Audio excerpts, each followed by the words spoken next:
పాలు, పండ్లు కలిపి తింటున్నారా? అయితే మీరు ప్రమాదంలో పడినట్లే. పాలలో ప్రోటీన్, కాల్షియం వంటి అనేక ముఖ్యమైన పోషకాలు ఉంటాయి. మరోవైపు పండ్లల్లో ఫైబర్, విటమిన్లు, యాంటీ ఆక్సిడెంట్లు పుష్కలంగా ఉంటాయి. పండ్లు త్వరగా జీర్ణమవుతాయి, కానీ పాలు జీర్ణం కావడానికి టైం పడుతుంది. ఈ రెండు కలిపి తింటే జీర్ణక్రియ మందగిస్తుంది. ఈ రెండింటిని కలిపి తినడం ఆరోగ్యానికి మంచిది కాదని నిపుణులు చెబుతున్నారు. ఆయుర్వేదం ప్రకారం పుల్లని పండ్లు పాలతో కలిపి తినడం మంచిది కాదు.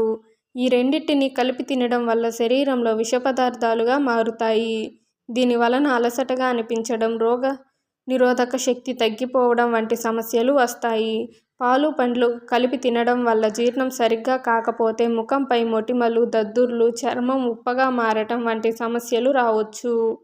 పాలు, పండ్లను వేర్వేరుగా తినడం మంచిది. మధ్యలో కనీసం 30 నిమిషాల గ్యాప్ ఉండాలి. కలిపి తినాలంటే మామిడి లేదా అరటి పండ్లతో పాలను తీసుకోవచ్చు.